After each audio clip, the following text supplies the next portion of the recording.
अस्सलाम वालेकुम स्टूडेंट्स। हम बात ये कर रहे थे कि लास्ट डे हम जो है वो ग्लोबल बिजनेस एनवायरनमेंट के हवाले से बात शुरू कर चुके थे। आज के टॉपिक में मैंने चूज़ किया है फॉरेन डायरेक्ट इन्वेस्टमेंट को और मल्टीनेशनल कंपनीज़ को।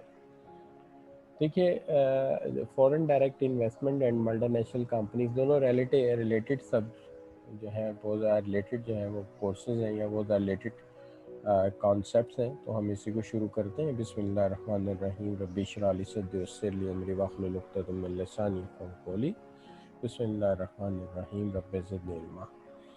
देखिए, यहाँ पे कुछ छोटी सी चीज़ें हैं जो मैं आपके साथ शेयर करना चाहता हूँ।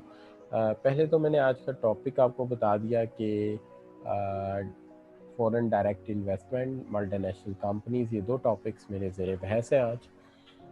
दूसरी चीज़ जो मैं आप दोस्तों के साथ ज़ेरे बहस लाना चाहता हूँ, वो टॉपिक तो क्लियर हो गया, multinational companies, foreign direct investment. मुझे कुछ मैसेजेस बच्चों की कुछ इस तरह की इंफॉर्मेशन मिलती है कि ये जो टॉपिक पढ़ा रहे हैं ये कोर्स में कहाँ है, कोर्स में ये नहीं, ये है, ये नहीं, वो है। देखिए, बात ये है कि we have to go through thoroughly the course outline and go through that, उसके मुताबिक जाना होता है। बाज़ बच्चे जो हैं वो एक और कॉस्ट अकाउंटिंग की प्रोफेशनल क्वालिफिकेशन है सीमा, उसकी बुक पकड़ लेते हैं और उसी बुक में जो चैप्टर होते हैं कहते हैं जी ये एक्चुअली कोर्स है, वो कोर्स नहीं है जो हम पढ़ा रहे हैं। बहरहाल एनीवे, मेरा ये काम है कि मैं आपका कॉन्फिडेंस बहाल करूँ इस मामले में। देखिए, यहाँ पे सबसे पहली बात ये कि ये आपकी कोर्स आउटलाइन के कंटेंट्स हैं जो आजकल आपको पढ़ाए जा रहे हैं। इसके अंदर देखिए, ये आपका ग्लोबल बिजनेस एनवायरनमेंट, जिसके अंदर आपको पेस्ट पढ़ाया गया है, जिसके अंदर आपको जो है वो डायमंड पोर्टर मॉडल पढ़ाया गया है। ठीक है जी, ये रहा। अच्छा, उसके अलावा इंटरनेशनल इन्वायरमेंट इन्फ्लुएंस, स्वॉट एनालिसिस वगैरह तमाम आपको कराया गया। ठीक है जी। इकोनॉमिक कॉन्टेक्स्ट में डिटेल में बात की आपके साथ। बहुत सारे बच्चों का कंसर्न ये था कि इकोनॉमिक्स पढ़ाने की हमें फिर क्या ज़रूरत थी, तो ये इकोनॉमिक कॉन्टेक्स्ट आपके सामने है। अब हमारे पास इमर्जिंग इकोनॉमीज़ हैं, ठीक है जी, डिफरेंट टाइप्स ऑफ ऑर्गेनाइजेशन है, और इसी के हवाले से फिर जो आपका इन्वायरमेंट है उसके अंदर FDI, foreign direct investment and multinational corporations, ये है जो एरियाज अभी कवर अप करने वाले हैं। इसके अंदर जो कल्चर का एरिया है, ये पहले एक दफ़ा हम पढ़ चुके हैं ऑर्गेनाइजेशन स्ट्रक्चर एंड कल्चर के हवाले से, लेकिन वो ऑर्गेनाइजेशन कल्चर था। यहाँ पे इंटरनेशनल ग्लोबल कल्चर के हवाले से हमने बात करनी है, जिसके अंदर हॉफस्टेड का मॉडल हमने पहले पढ़ा हुआ है, लेकिन एक दफ़ा उसको रिवाइज कर लेंगे इस कंटेंट के हवाले से। ये है जो हमारा टॉपिक्स हैं जो आपको बताने ज़रूरी थे कि जो आपके साथ इस वक्त ज़ेरे बहस है। तो जो बच्चे समझते हैं कि ये कोर्स में नहीं था, पता नहीं सर क्यों पढ़ा रहे हैं, तो इस तरह का जो सिचुएशंस होती हैं ना, वो हम हाँ बंदे को जो है वो एक नेगेटिविटी की तरफ जाते हैं, तो वो अच्छा नहीं है। मुझे जो ये राय ज़्यादातर आती है, बाज़ बच्चे व्हाट्सएप नंबर मांग रहे हैं, तो ज़्यादातर व्हाट्सएप से नहीं मुझे राय आती है, मुझे गूगल क्लासरूम में मैसेज ऑप्शन होती है, वहाँ पे बच्चे जो हैं वो अक्सर पूछ लेते हैं। गूगल क्लासरूम ऑप्शन होती है, वहाँ बच्चे अक्सर पूछ लेते हैं। और जो बच्चे वैसे अगर मेरे साथ कोई कांटेक्ट रखना चाहेंगे तो वो मेरे सवाल कर सकते हैं 03334273174 पे मेरे साथ रब्ता रख सकते हैं, इसमें कोई इशू नहीं है। ठीक है जी। और वैसे भी मैं एडमिन से रिक्वेस्ट करूँगा कि लास्ट फ्यू डेज़ में आपको जो है वो व्हाट्सएप ग्रुप में मैसेज की इजाज़त भी दे दे, जो हमारा ICMAP का ग्रुप है उसके अंदर। ठीक है जी। ये है आपके जो कंटेंट्स हैं जहाँ से मैंने इसको डिस्कस कर रहा हूँ। ठीक है, तो इससे जस्टिफाई हो गया कि इकोनॉमिक्स का भी जो टॉपिक मैंने पढ़ाया वो भी रिलेटेड था, पेस्ट भी रिलेटेड है, डायमंड भी रिलेटेड है, स्वॉट एनालिसिस भी रिलेटेड है, और FDI MNC जो है वो पर्टिकुलरली आप जब बात करते हैं ग्लोबल बिजनेस एनवायरनमेंट की, तो जाहिर बात है फॉरेन डायरेक्ट इन्वेस्टमेंट और मल्टीनेशनल कंपनीज तो आएंगी, उसके बगैर तो कोई इंटरनेशनल बिजनेस या ग्लोबल बिजनेस एनवायरनमेंट नहीं बनती।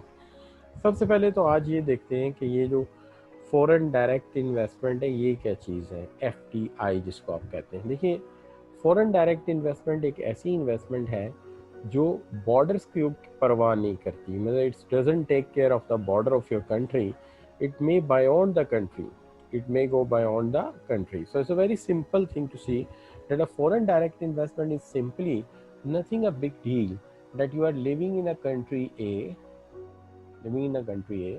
but you are going to do some business activity in B. आप ए में रहते हैं और बिजनेस एक्टिविटी बी में करने जा रहे हैं। वो क्या एक्टिविटीज़ हो सकती हैं? वो एक्टिविटीज़ ये हो सकती हैं कि आप बी कंट्री में कोई फैक्ट्री लगा लेते हैं, कोई प्रोडक्शन शुरू कर देते हैं, या आप बी कंपनी में कोई फैक्ट्री थी उसे परचेज कर लेते हैं और चलाना शुरू कर देते हैं, या आप इनकी स्टॉक एक्सचेंज में कोई शेयर्स वगैरह ख़रीद लेते हैं। ये तमाम एक्टिविटीज़ जो हैं फॉरेन डायरेक्ट इन्वेस्टमेंट कहलाती हैं। यहाँ पे एक बात को याद रखना चाहिए कि एक होता है गवर्नमेंट टू गवर्नमेंट डील। देखिए वो एक अलग फॉर्मेट है। गवर्नमेंट टू गवर्नमेंट डील जो है वो आमतौर पे लोन हो सकती है, रेमिटेंस हो सकता है, वो लोन हो सकता है, वो ग्रांट हो सकती है, वो अलग चीज़ है। ये है अफराद या फर्द, ये it's related with individual, that an individual और अ कंपनी, या एक इंडिविजुअल ने या किसी कंपनी ने दूसरे मुल्क में जाके इन्वेस्टमेंट की है, या वहाँ फैक्ट्री लगाई है, या वहाँ पे कोई फैक्ट्री परचेज की है, या वहाँ पे उन्होंने कोई शेयर्स वगैरह खरीदे स्टॉक एक्सचेंज में, तो इसको हम फॉरेन डायरेक्ट इन्वेस्टमेंट कहेंगे।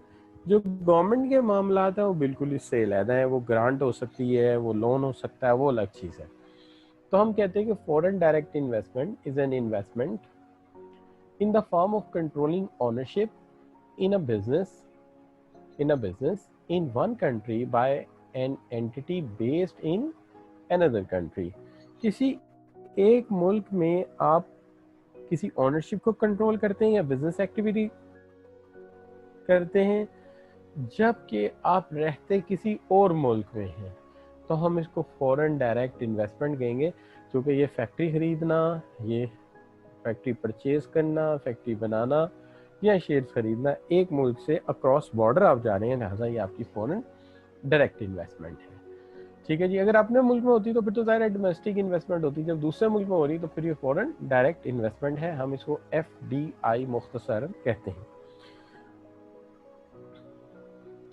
अब जहाँ तक FDI का ताल्लुक है, इसमें ज़्यादातर कंसर्न जो होता है बच्चों का वो होता है मल्टीनेशनल के साथ कि सर मल्टीनेशनल क्या होती है। देखिए बड़ी सिंपल सी, इसमें कोई बड़ी लॉजिक नहीं है। It's not a very big deal to understand that.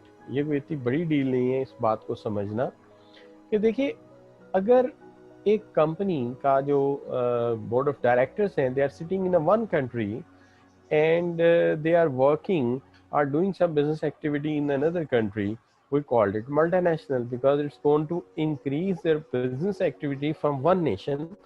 तो एक नेशन से ज़्यादा उन्होंने बिजनेस एक्टिविटी बढ़ा दी तो हम इसको मल्टीनेशनल कह सकते हैं। Very simplest example is this कि एक कंपनी है जिस name is Samsung and they have started their work is basically companies based in Korea.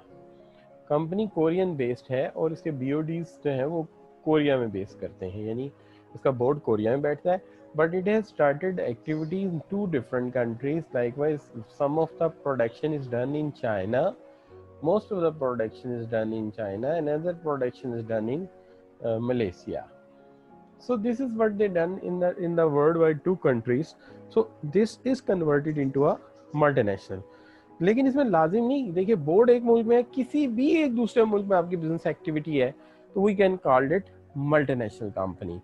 एक बिजनेस एक जगह एक कंट्री में आपका बोर्ड है और दूसरे मुल्क में जाके आप कोई भी बिजनेस एक्टिविटी करेंगे तो हम इसको जो है वो मल्टीनेशनल कहेंगे। तो हम इसको कहते हैं एक corporation that has its factories other assets in at least one country other than its home country. अपने होम कंट्री के अलावा किसी भी एक मुल्क में, किसी भी एक दूसरे मुल्क में एटलीस्ट वन कंट्री में आपके एसेट्स हो या आपकी फैक्ट्री हो, हम इसे मल्टीनेशनल का नाम दे देंगे। तो Samsung is a multinational company because it has a one base country Korea and it still has invested in China and Malaysia which does that it is a multinational company. Similarly, our local company which is named as Packages, तो packages ने अपनी एक factory जो है वो Africa में लगा दी है। तो अब अफ्रीका में एक जगह काम कर रहे हैं, दूसरी जगह पाकिस्तान में उनके BODs बैठे हुए हैं, तो ये भी एक मल्टीनेशनल कंपनी में कन्वर्ट होगी। आल दो हमारी लोकल कंपनी है, लेकिन बहरहाल जैसे ही उन्होंने इन्वेस्टमेंट किसी दूसरे मुल्क में की तो इस कन्वर्टेड इनटू अ मल्टीनेशनल। तो इसलिए ये मल्टीनेशनल कंपनी की शक्ल है। तो हम ये कहते हैं कि यहाँ पे ग्लोबल मैनेजमेंट है, कोऑर्डिनेट करती है from the central head office. Central head office से अपने पूरे ग्लोब में जितना काम है उसको कंट्रोल करते हैं। हम इसको मल्टीनेशनल कंपनी का नाम देते हैं। अब इस दौरान आप बच्चों के कुछ क्वेश्चन शायद आए हों। अगर कोई क्वेश्चन करना चाहते हैं, जैसे अभी जो है might be raise some hand by Bisma Ishfaq, so they can ask the question in context box में सवाल कर सकते हैं आप।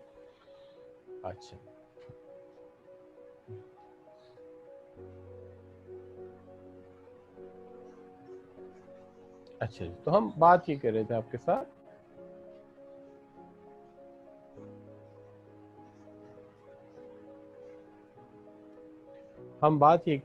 साथ कि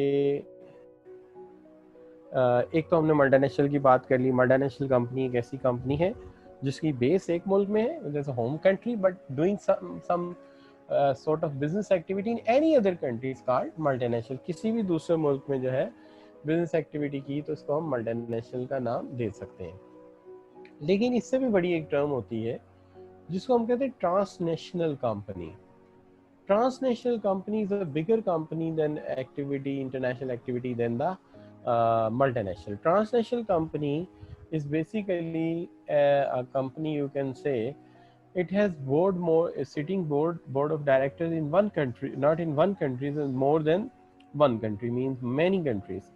अगर एक कंपनी का board of directors sitting in a home country and it has done some sort of business activity in any other country, let's say A country business activity doing in B country, we called it multinational. ये क्या है? Multinational है। लेकिन एक company जो है उसके board ही कई जगह एग्जिस्ट करते हैं। एक बोर्ड उनका बैठा हुआ है एशिया में, एक बोर्ड उनका बैठा हुआ है अफ्रीका में, एक बोर्ड उनका बैठा हुआ है यूरोप में। तो भाई ये कंपनी जो है इसको मल्टीनेशनल ना कहें, इसको फिर आप ट्रांसनेशनल कंपनी कह दें। क्यों? कि इसका बोर्ड एक जगह नहीं, इसकी स्टॉक एक्सचेंज लिस्ट बहुत जगह पे है और इसके बोर्ड ऑफ डायरेक्टर एक जगह पे नहीं, मुख्तलिफ रीजन ऑफ द वर्ल्ड में बैठते हैं। इसकी मिसाल है हमारे यहाँ पेट्रोल की एक कंपनी, हम इसे कहते हैं शेल लिक्विड पेट्रोलियम। तो ये जो है इज अ ट्रांसनेशनल कंपनी। तो ट्रांसनेशनल कंपनी वो कंपनी है जिसका बोर्ड एक जगह नहीं, दो तीन जगह बैठता है। कंपनी स्प्रेड है इन मेनी कंट्रीज, तो फिर ये बहुत सारी कंट्रीज में स्प्रेड है, तो हम इसको कहेंगे ये ट्रांसनेशनल कंपनी है। लेकिन ऐसी कंपनीज की मिसाल काफ़ी कम है।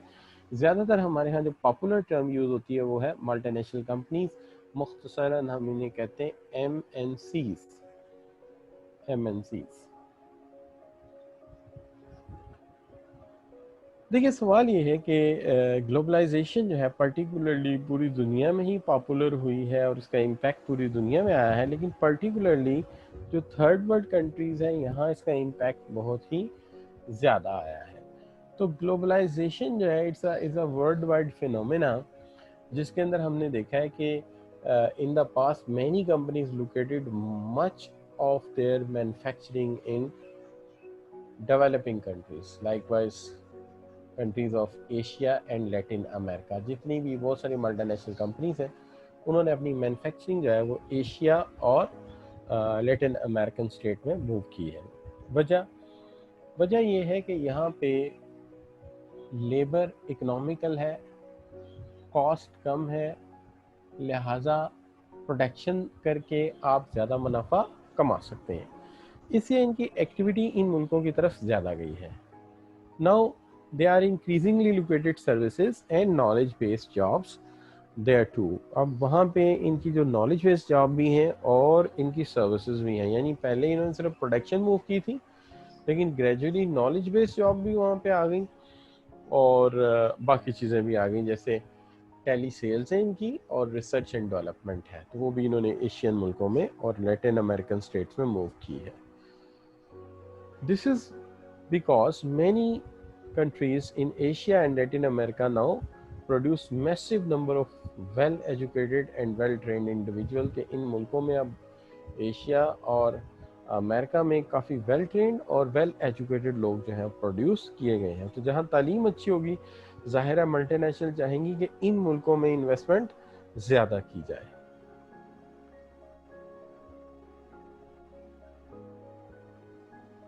इसका एक फ़ायदा यह है कि transition of economic have been trigger to growth of number of factor, के जो ट्रांजिशन है इकोनॉमी की, इसके साथ काफ़ी ज़्यादा ग्रोथ जो है ट्रिगर हो जाती है इन मुल्कों में।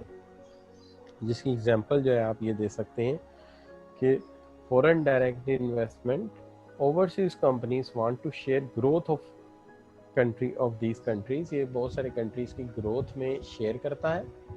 क्योंकि आप इन मुल्कों को जानते हैं, इनके पास सबसे बड़ी जो कमी है वो ये है कि इनके पास कैपिटल नहीं है और इनके पास एंटरप्रेन्योरियल एफर्ट नहीं है, इनके पास क्रिएटिव आइडियाज़ की कमी है। जब मल्टीनेशनल आती हैं तो वो कैपिटल साथ लेके आती हैं, अपने आइडिया साथ लेके आती हैं, जिसकी वजह से बहुत सारी न्यू फैसिलिटीज़ ये क्रिएट करती हैं और होस्ट कंट्रीज़ में, जिससे काफ़ी ज़्यादा लोकल कंडीशंस का इन्हें फ़ायदा मिलता है और लोकल कंट्रीज़ को डेवलपमेंट के एंगल से काफ़ी फ़ायदा मिल जाता है, जो कि उन्हें जॉब्स मिल जाती हैं, उन्हें इकोनॉमिक स्विंग एक मिल जाता है। और इसके अंदर ऑफशोरिंग है, जिसको लेटर ऑन हम करेंगे, कि अपनी बहुत सारी जो एक्टिविटीज़ हैं वो दूसरे मुल्कों में ट्रांसफ़र कर देते हैं।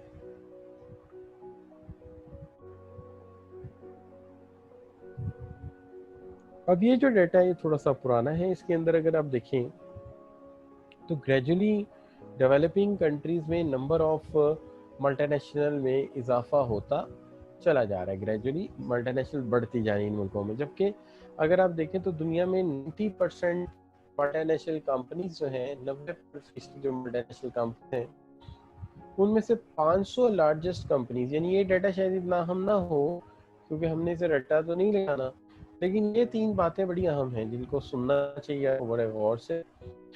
पहली बात ये है कि 90% दुनिया भर के जो 500 लार्जेस्ट कंपनीज हैं, जो कि 90% है, और उनका ताल्लुक ज़्यादा नॉर्थ अमेरिका, जापान और यूरोप के साथ रहा है।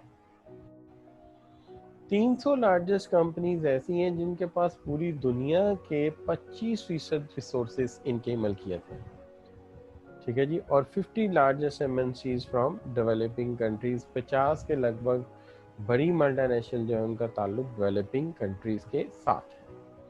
अब आप यहाँ से अंदाज़ा लगा सकते हैं कि मल्टीनेशनल इतनी है कि इनके पास दुनिया के रिसोर्सेज का 25% जो है, सिर्फ 25% प्रोडक्टिव रिसोर्सेज का सिर्फ 300 कंपनीज ने होल्ड किया हुआ है।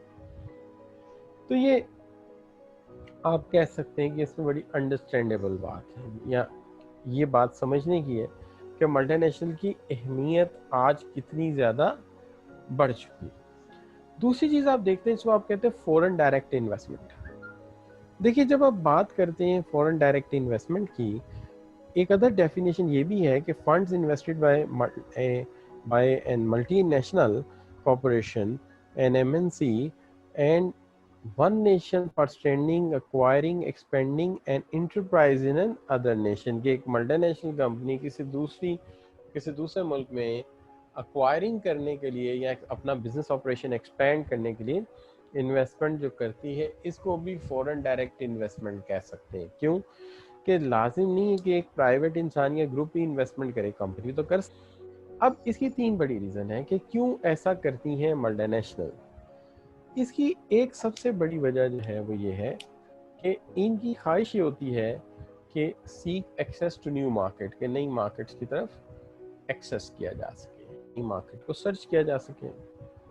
दूसरा, अपनी क्षमता की बजाय ग्रो बायॉन्ड स्मॉल डोमेस्टिक मार्केट, क्यों ना दुनिया भर के मुल्कों की इकोनॉमीज को मिला के उन्हें अपने साथ मिलाया जाए और उनके अंदर भी कारोबार किया जा सके।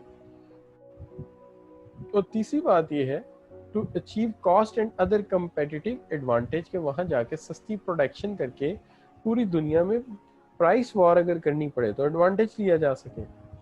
तो आप ये कह सकते हैं कि पहला इनका मसला ये है कि ये इसलिए है कि न्यू मार्केट्स को एक्सेस करें। दूसरी बात इसलिए है कि स्मॉल डोमेस्टिक मार्केट्स को छोड़कर अपनी या उनके साथ बड़ी मार्केट इंटरनेशनल पिक की जाए। और तीसरी बात यह है कि cost and other competitive advantage को हासिल किया जा सके। ये तीन बड़ी वजूहात हैं जिसकी बुनियाद पे हम ये कहते हैं कि मल्टीनेशनल जो है वो अपना अपनी इन्वेस्टमेंट जो है दूसरे मुल्कों में करना चाहते हैं। अब देखें कि ये जो डायग्राम आपके सामने रखी है, इससे अंदाज़ा होता है कि दुनिया में अभी भी 60% के करीब जो मल्टीनेशनल हैं उनका ताल्लुक जो है वो डेवलप्ड नेशंस के साथ है। लेकिन अब एक चेंज आ चुका है कि 40% के करीब जो है वो ताल्लुक डेवलपिंग नेशंस के साथ है। यानी अब डेवलपिंग नेशंस में एक बड़ी तादाद है मल्टीनेशनल की जो आगे बढ़ रही है।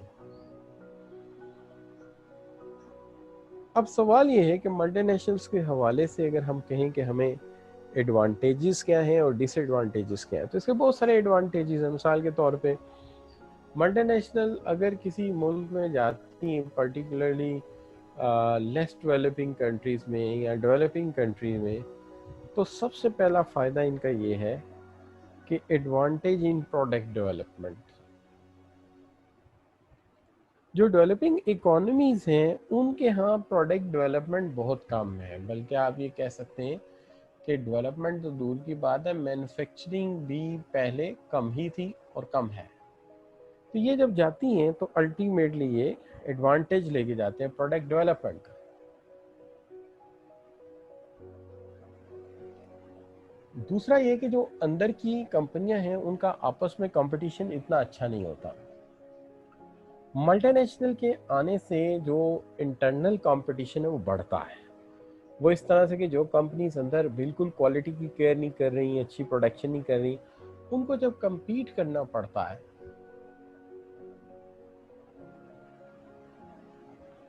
तो कंपटीशन के नतीजे में उन्हें अपनी क्वालिटी बेहतर करनी पड़ती है। और जो कंपनीज दूसरे मुल्क से आई होती हैं, नेचुरली जब वो दूसरे मुल्क से रिसोर्सेज लेके आती हैं तो लोकल मार्केट में उनका इमेज बेहतर होता है कि ये इंटरनेशनल कंपनी है। इससे टेक्नोलॉजी इम्प्रूव होती है, रिसर्च एंड डेवलपमेंट आती है। यानी अगर आप देखें तो हमारे यहाँ जो फार्मास्यूटिकल कंपनीज हैं, हमारे यहाँ जो डिफरेंट कार मैन्युफैक्चरर हैं, अगर देखें तो R&D हमारे मुल्क पाकिस्तान में कितना को हुआ इसके ऊपर। ये सारी रिसर्च एंड डेवलपमेंट ये बाहर से ही आई है, चाहे वो होंडा कंपनी है, चाहे वो टोयोटा कंपनी है, कोई भी कंपनी है, तो टेक्नोलॉजी बाहर से लेकर आए। इस टेक्नोलॉजी का हमें एडवांटेज ये है कि हमारे पास जो वेल्थ गैप है और जो टेक्नोलॉजी में शॉर्टफॉल है वो इन लोगों ने कवर किया है।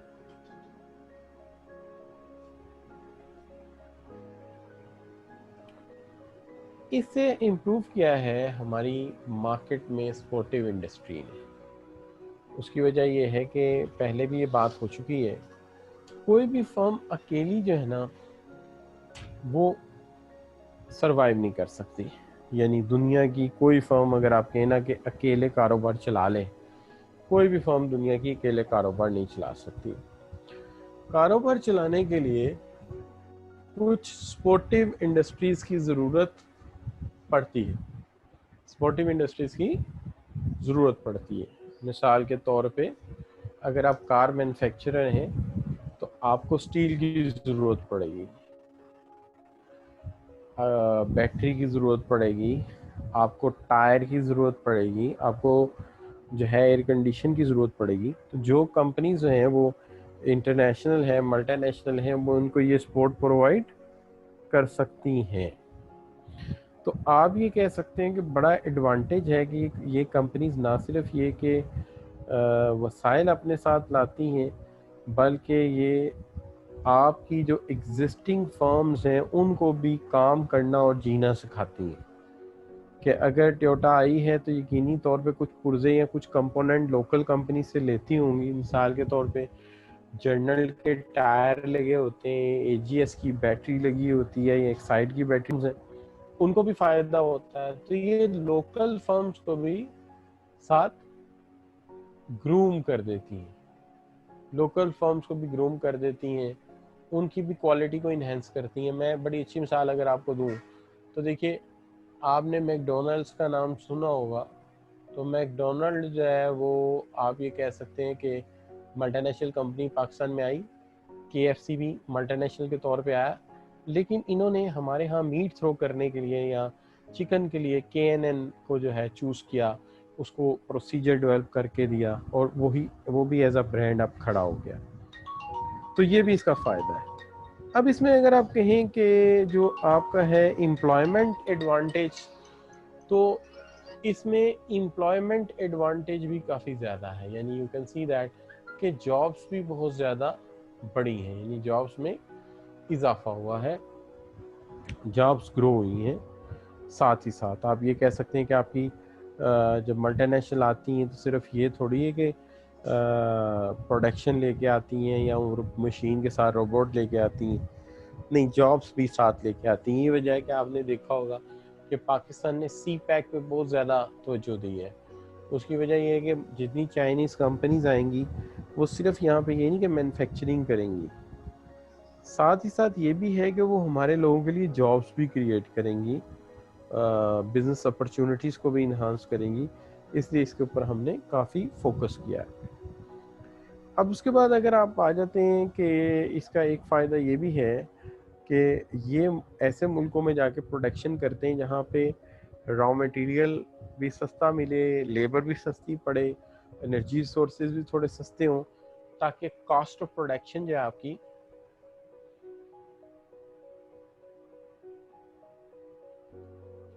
वो भी मिनिमाइज हो जाए।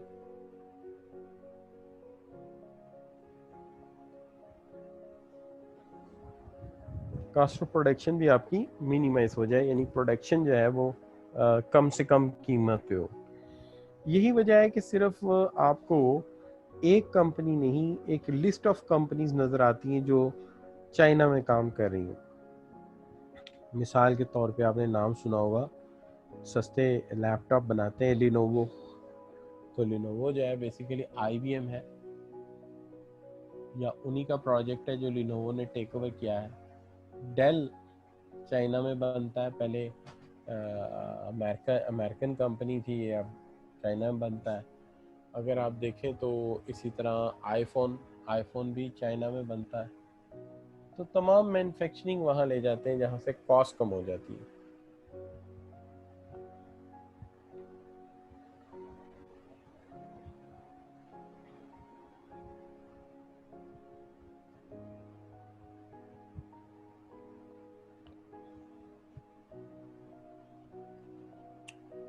अब कॉस्ट कम होगी तो नेचुरली इसका इम्पैक्ट किस चीज़ पे आएगा? इसका इम्पैक्ट जो है वो आपके कंपटीशन पे आएगा। और फिर ये है कि एक कंपनी जब कॉस्ट मिनिमाइज करती है तो बाकियों को भी करनी पड़ती है, कंपटीशन तो करने करना। और इससे export production to foreign market, आप फॉरेन मार्केट में एक्सपोर्ट भी ज़्यादा करते हैं। उसकी वजह ये है कि पूरी दुनिया में आप जहाँ जाते हैं आपकी दो ही शर्तें होती हैं, कॉस्ट कम हो, क्वालिटी ज़्यादा अच्छी हो। वहाँ से आप कंपोनेंट बनवाते हैं, चीज़ें बनाते हैं, तो फिर जाहिर बात है वर्ल्ड वाइड आप कंपेटिटिव प्राइसेस पे प्रोडक्ट जो है वो दस्तयाब कर देते हैं, जिससे एक्सपोर्ट बढ़ती है। और अगर आप थर्ड वर्ल्ड कंट्रीज़ की सेंस में सोचें तो आपको एडवांटेज मिल गया प्रोडक्ट डेवलपमेंट का, जो आपसे नहीं हो सकती थी। आपकी डोमेस्टिक मार्केट इन्हांस कर गई जो आपसे नहीं हो रही थी। आप पास टेक्नोलॉजी की कमी थी, वो आपको मिल गई, रिसर्च एंड डेवलपमेंट मिल गई आपको। उसके साथ साथ एक वेल्थ गैप था वो कवर हो गया आपका। मार्केट सपोर्ट आपको मिल गई और बाकी इंडस्ट्रीज जो थी उनको भी मदद मिल गई, उनको भी मिल गया। और उसके अलावा जॉब मिल गई के लोगों को, और फिर लेस कॉस्ट प्रोडक्शन हो गई। तो फिर आपको और क्या चाहिए, और आपकी एक्सपोर्ट भी बढ़ गई। तो जब इतना कुछ हो गया तो फिर आपको क्या ज़रूरत पड़ी है किसी भी मामले में पढ़ने, आपका तो सारा मसला ही हल हो गया। तो थर्ड वर्ल्ड कंट्रीज़ के तौर पे देखें तो आपको इसमें एडवांटेज ही एडवांटेज है। फिर इसके साथ साथ ये भी है फॉरेन डायरेक्ट इन्वेस्टमेंट जो है ये are for profit entity seeks adequate return. ये एडिक्वेट रिटर्न जो है उसे हासिल करना चाहते हैं, इसलिए भी फॉरेन डायरेक्ट इन्वेस्टमेंट करते हैं। इन्वेस्टमेंट बड़ी सिग्निफिकेंस है लोअर डेवलपिंग कंट्रीज़ के लिए, चूँकि आप जानते हैं कि इनके पास बाकी चीज़ों के साथ साथ जो सबसे ज़्यादा चीज़ कम है वो कैपिटल है। और दूसरी बात यह है कि जो लेस डेवलपिंग कंट्रीज़ हैं इनका एक, या लो डेवलपिंग कंट्रीज़ हैं, इनका एक मसला ये भी, इन्हें पॉलिसीज़ वगैरह नहीं बनानी आती। तो जब मल्टीनेशनल इन मुल्कों में आती हैं तो इन्हें बताती, पॉलिसीज सजेस्ट करती हैं कि आप अपनी इकोनॉमी को कैसे चलाएं, और इनको सजेशंस देती हैं कि सजेशंस कैसे दें ताकि मोर अट्रैक्टिव हो लोअर डेवलपिंग कंट्रीज़ के लिए। और फिर इसके अंदर एक ये भी चीज़ है कि जो इंटरनेशनल कम्युनिटी है वो अब एक इसके लिए मुस्बत अप्रोच रखती है, हॉस्टाइल अप्रोच नहीं रखती। तो इनके पास एक इंटरनेशनल इमेज बन जाता है आपकी बिजनेस इकोनॉमी का। लेकिन आप जानते हैं कि हर चीज़ के कुछ ना कुछ एडवांटेज हैं, अगर तो अल्टीमेटली उसकी दूसरी साइड की पिक्चर देखेंगे तो उसके कुछ डिसएडवांटेजेस भी होंगे। आज तो तमाम मुल्क इस ख्वाहिश में हैं कि बड़ी बड़ी मल्टीनेशनल उन मुल्कों में जाएं और कारोबार को इन्हांस करें वहाँ पे।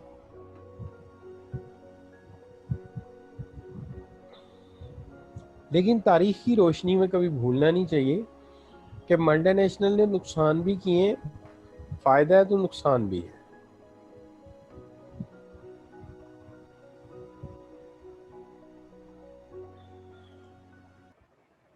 मिसाल के तौर पे देखिए, मल्टीनेशनल जो है वो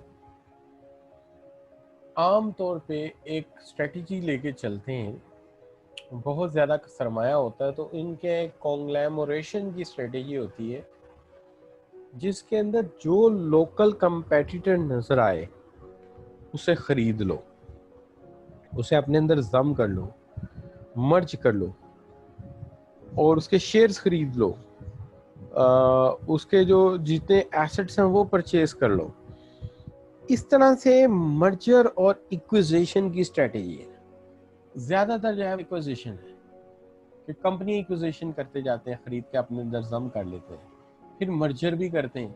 नतीजा ये है कि एक बिजनेस इन्वायरमेंट में आपको ज़्यादातर जो चीज़ें मिलेंगी वो ये मिलेंगी कि आपकी जो मल्टीनेशनल है आप फील करेंगे कि ये ज़्यादातर जो काम कर रही हैं ये मोनोपलाइज कर रही सिचुएशन को, और छोटी छोटी ऑर्गेनाइजेशन को ख़रीद के उनके जो अलहदा वजूद है या उनका कंपटीशन की जो कैपेसिटी है उसको होने ही नहीं देती, बल्कि उसको पहले ख़रीद के अपने अंदर जम कर लेती। इसके अलावा raise capital in host countries but export the profit. कमाती सारा कहाँ पे है? आपके मुल्क में, लेकिन पैसा सारा कहाँ ले जाती हैं? पैसा सारा ले जाती हैं अपने मुल्कों में। तो अपने मुल्कों में ले जाती हैं। प्लीज़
अच्छा बच्चों, अब इसके अंदर जो है raise capital and host country के, होस्ट कंट्री में कैपिटल रेस किया जाए लेकिन उसे एक्सपोर्ट कर दिया जाता है कहाँ पे?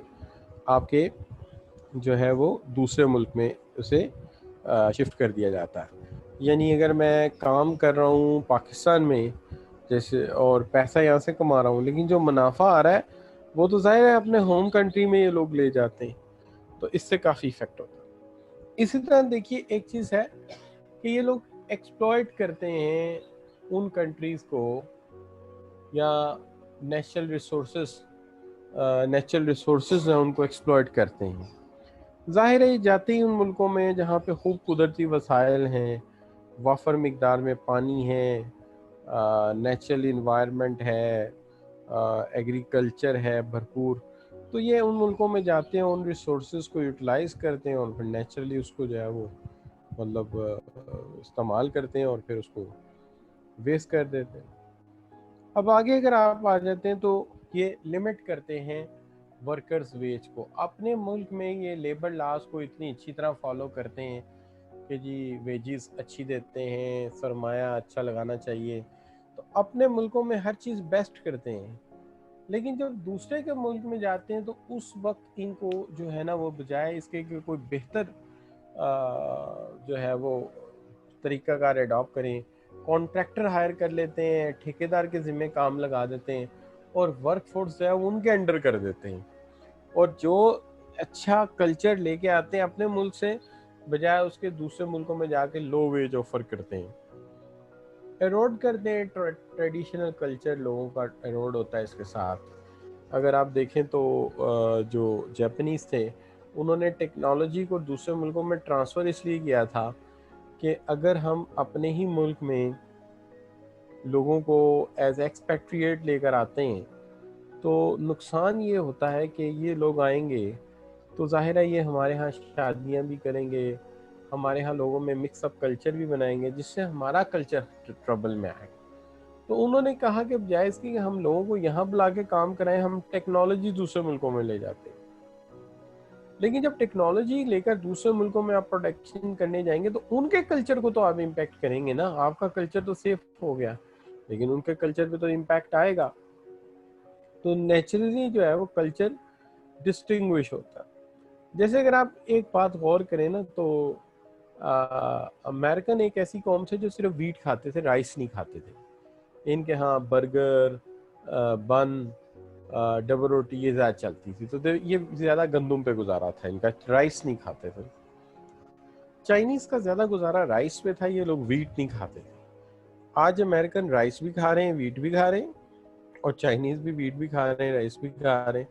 तो ये चेंज हो जाता है, तो कल्चर जो है वो इम्पैक्ट होता है। और कभी कभी ऐसा भी देखने में आता है कि नेशनल सवरेनिटी जो है वो भी चैलेंज हो जाती है। मिसाल के तौर पे अगर आप देखें तो जो ब्रिटानिया वो ईस्ट इंडिया कंपनी लेकर आया था आपके इंडिया में, ईस्ट इंडिया कंपनी। लेकिन उस कंपनी ने क्या किया, उस कंपनी ने ये किया कि पहले सिक्योरिटी गार्ड यहाँ से भर्ती किए बड़ी तादाद में, फिर उनको बाहर से अपने बुलवा के ट्रेन किया और एक बहुत बड़ी आर्मी बना ली। और ग्रेजुअली उस आर्मी की मदद से यानी लोकल नेटिव्स को भी मिलाया और बाहर से भी टैलेंट आया अपने मुल्क से, एक बड़ी आर्मी बनाई और पूरे मुल्क पे कब्जा कर लिया। तो ऐसा भी होता है। अगर आप देखें तो जो 11वीं सदी है उसके अंदर जो मंगोल हैं जिन्होंने के मुस्लिम रियासत पर हमला किया, उन्होंने भी यही किया कि पहले कारोबार की नीयत से आए, बिजनेस करने के लिए, और फिर आहिस्ता आहिस्ता आहिस्ता अपनी पावर को बढ़ाया और फिर जो है मुस्लिम वर्ल्ड पर कब्जा करने की कोशिश की।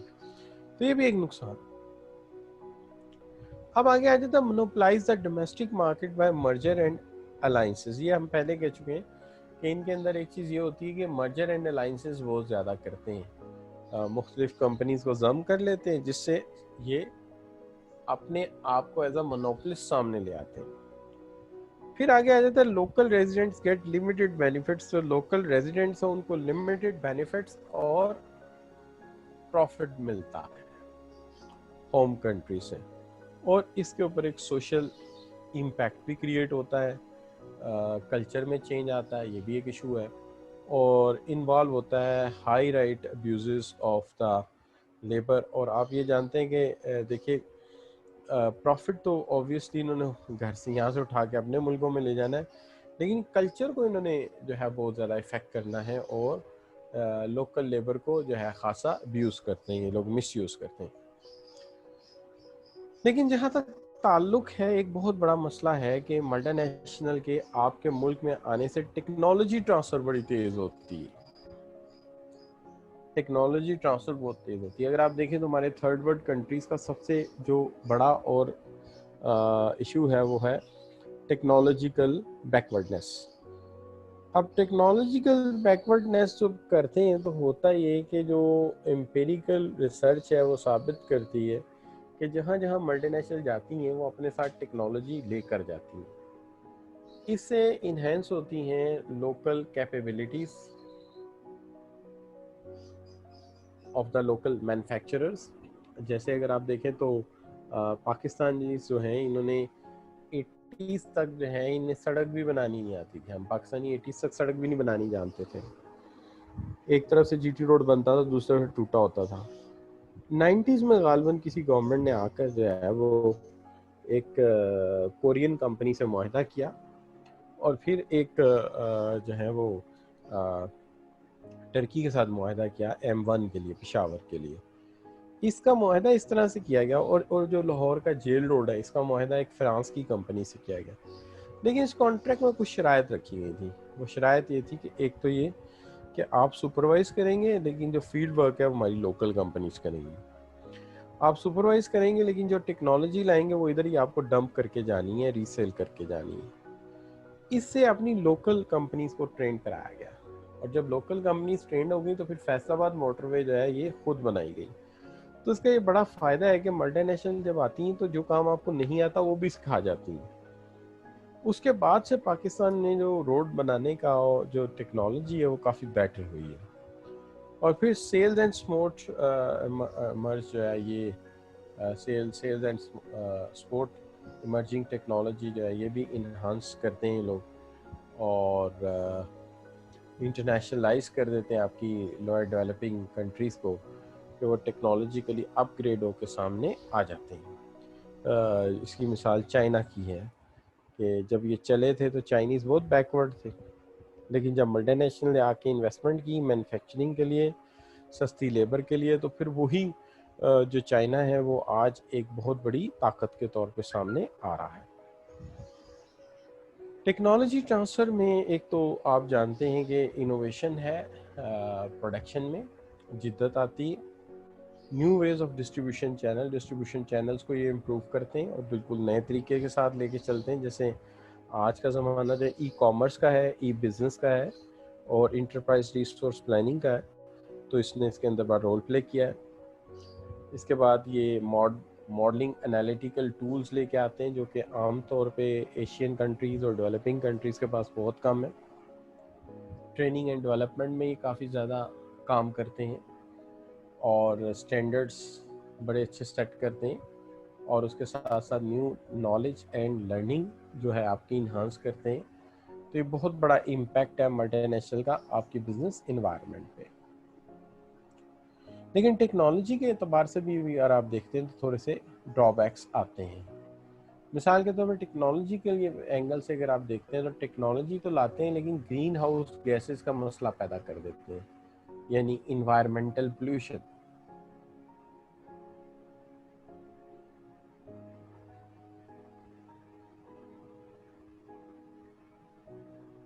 इन्वायरमेंटल पोल्यूशन इसी तरह टेक्नोलॉजी यूज़ करते हैं लेकिन लोकल लेबर लॉस की परवाह नहीं करते।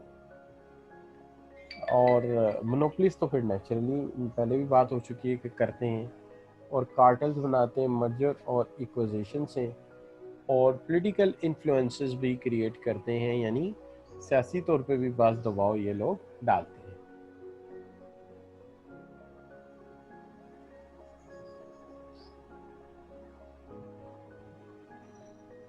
सवाल है आयशा का कि जो मल्टीनेशनल कंपनीज हैं क्या ये जो हैं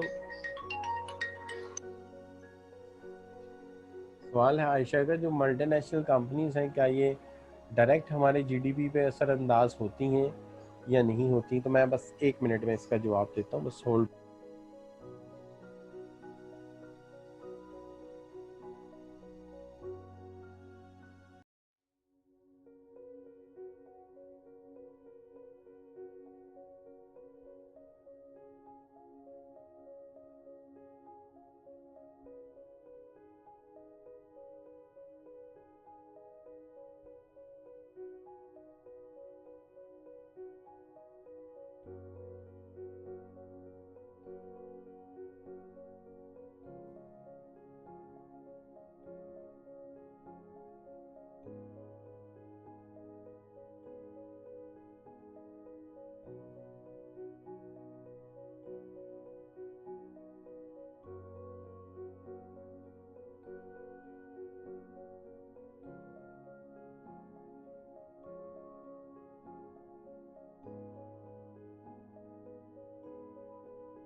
जी बच्चों, हम बात ये कर रहे थे कि जो सवाल है आयशा का, वो सवाल ये है कि अगर जीडीपी एक्सटेंड होता है या आपके फॉरेन डायरेक्ट इन्वेस्टमेंट आती है तो उसका जीडीपी पे क्या असर पड़ता है।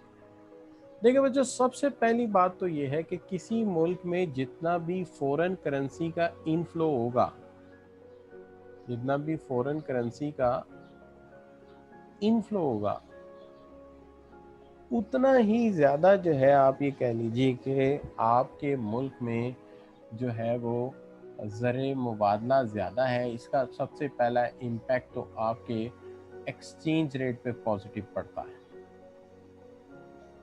ठीक है जी, एक्सचेंज रेट पे असर बड़ा पॉजिटिव पड़ता है। तो पहला इम्पैक्ट तो यहीं से आना शुरू हो जाता है।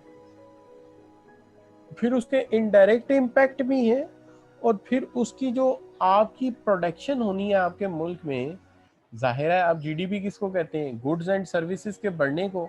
तो जब आपकी गुड्स एंड सर्विसेज ज्यादा होंगी आपके मुल्क में तो जीडीपी अल्टीमेटली क्या होगा, ज्यादा हो जाएगा। आपकी एक्सपोर्ट बढ़ेंगी, उससे भी इम्पैक्ट आएगा। आपकी करेंसी की वैल्यू बेटर होगी, उससे आपको रॉ मटेरियल दुनिया से सस्ता मिलेगा, उससे भी आपको इम्पैक्ट आएगा। तो डायरेक्ट इम्पैक्ट भी है और इनडायरेक्ट इम्पैक्ट भी है।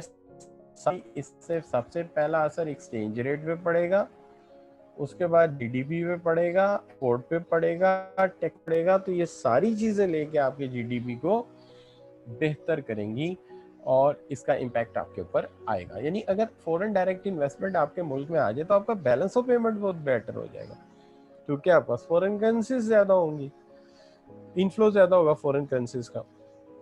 अच्छा, लेकिन अगर आप देखें कि एमएनसी इश्यूज जो रिलेटेड हैं पर्टिकुलरली थर्ड वर्ल्ड कंट्रीज जो कहते हैं, थर्ड वर्ल्ड कंट्रीज ये कहते हैं कि देखिए कंपटीशन पॉलिसी में जो मामला आ रहा है वो ये आ रहा है कि मार्केट पावर सारी की सारी रन कर रही है, अलायंसेस वायलेट कर देते हैं, मल्टी एंटी मोनोपोली लॉज बनाने पड़ते हैं क्योंकि अलायंसेस करते हैं। तो ये एक इशू पैदा होता है।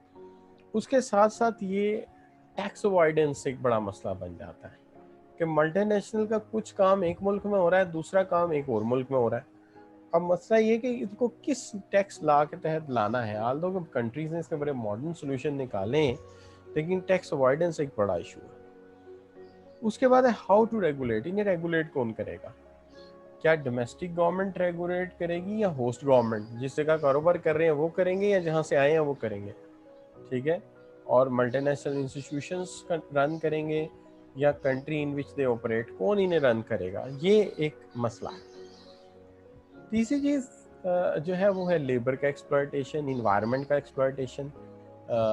फिर टैक्स से ये जो फ़ायदा देते हैं उसका फ़ायदा ले रहे हैं, और फिर उसके बाद ये है कि कल्चर को एरोड कर रहे हैं डायरेक्टली, और health and safety measures avoid करते हैं, जबकि अपने मुल्कों में ये बड़े अच्छे हेल्थ एंड सेफ्टी रूल्स रखते हैं। लेकिन जब ये आते हैं थर्ड वर्ल्ड कंट्रीज़ में तो चीपर लेबर के चक्कर में चाइल्ड लेबर भी यूज़ करते हैं, ह्यूमन राइट्स को भी वायलेट कर देते हैं। तो ये अक्सर इनके साथ ये भी मसला होता है। लॉबिंग करके लोकल और नेशनल गवर्नमेंट्स पे प्रेशर भी ये लोग बढ़ाते हैं और अपनी मर्ज़ी के इकदाम भी कराते हैं। और अफ्रीका में जो नेगेटिव नज़र आया वो ये है कि अफ्रीकन चाहते थे कि जो मेडिसिन है एड्स की वो लोकली मैन्युफैक्चर हो, क्योंकि अगर लोकली मेडिसिन मैन्युफैक्चर होती है तो वो सस्ती भी होगी, उसका फ़ायदा भी होगा। लेकिन जो मल्टीनेशनल थी वो नहीं चाहती थी कि यहाँ पे ये मैन्युफैक्चर हो, लिहाजा उन्होंने नहीं होने दी, और उसकी वजह से जो प्रॉब्लम हुई वो भी हमारे सामने है। तो ये इस तरह से दबाव भी डालते हैं। अब आ जाता है मसला दो चीज़ों का कि जहाँ मल्टीनेशनल आएंगी वहाँ पे स्ट्रेटेजिक अलाइंसेस भी होंगे और कोलैबोरेशंस भी होंगे। अब कोलैबोरेशन और स्ट्रेटेजिक अलाइंसेस दोनों में एक नुमाया फ़र्क है। मिसाल के तौर पे स्ट्रेटेजिक अलायंस जो है ये एक एग्रीमेंट है between two or more multinational, ये दो या दो से ज़्यादा मल्टीनेशनल के दरमियान जो है एक मुआहदा है जो परस्यू करता है सेट एग्रीड ऑब्जेक्टिव्स को, कि जो एग्रीड ऑब्जेक्टिव्स हैं उसके मुताबिक कि आप ये कहिए कि यू कैन से दैट कि इसके अंदर होता ये है कि जो आपकी दो कंपनीज हैं मल्टीनेशनल, वो मिल के एक सेट एग्रीड ऑब्जेक्टिव जो है उसे हासिल करने की कोशिश करती हैं, लेकिन इसके अंदर दोनों ऑर्गेनाइजेशन का जो अपना नेम है, लोगो है, वो चेंज नहीं होता। यानी दोनों कंपनीज इंडिपेंडेंट रहती हैं लेकिन अपने जॉइंट एम्स के लिए मिलकर काम करती हैं। दूसरी तरफ दो या दो से ज़्यादा कंपनीज मिलकर एक जॉइंट वेंचर करती हैं और जॉइंट वेंचर करके जो है वो गोल्स को अचीव करने की कोशिश करती हैं with in same specific budget and resources के। जो दोनों कंपनीज हैं मिलकर एक एक थर्ड न्यू ब्रांड लॉन्च कर देती हैं जो उनका कोलैबोरेटेड वर्क होता है और उसके लिए बजट भी एलोकेट करते हैं। तो कोई भी ऐसा जॉइंट वेंचर, इसको हम कोलैबोरेशन कह सकते हैं। तो रिजल्ट इसका क्या होता है, देखिए इससे ग्लोबल कंपटीशन बढ़ता है। लार्ज कंपनीज जो हैं वो बाज़ जगह पे जॉइंट वेंचर भी करती हैं, जैसे Mitsubishi and caterpillar.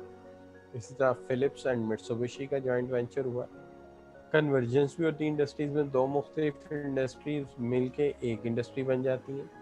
Economies of scale भी अचीव किए जाते हैं, यानी कॉस्ट मिनिमाइज की जाती है और रिस्क को रिड्यूस किया जाता है या रिस्क को शेयर किया जाता है, आपस में रिस्क बांट लिया जाता है कंपनीज के दरमियान।